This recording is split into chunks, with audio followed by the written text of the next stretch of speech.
गरीब लकड़हारा। एक समय की बात है, जंगल के पास एक लकड़हारा रहा करता था। वो जंगल में लकड़ी इकट्ठा करता था और उन्हें पास के बाजार में बेचता था।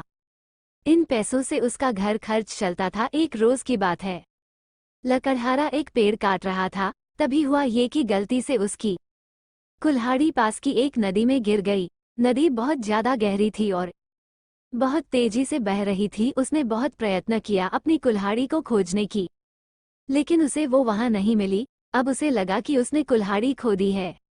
वही दुखी होकर वो नदी के किनारे बैठकर रोने लगा। उसके रोने की आवाज सुनकर नदी के भगवान उठे और उस लकड़हारे से पूछा कि क्या हुआ। लकड़हारा ने उन्हें अपनी दुखद कहानी बताई। नदी के भगवान को उस लकड़हारे के ऊपर दया आ गई और वो उसकी मेहनत और सच्चाई देखकर उसकी मदद करने के लिए कहा।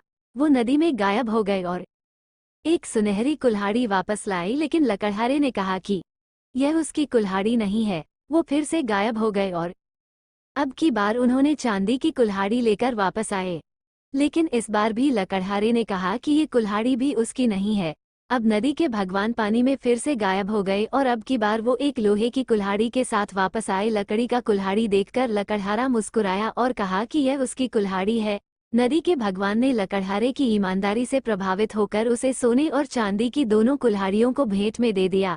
सीख। इस कहानी से हमें ये सीख मिलती है कि ईमानदारी सर्वोत्तम नीति है और ईमानदार व्यक्ति का साथ भगवान भी देता है।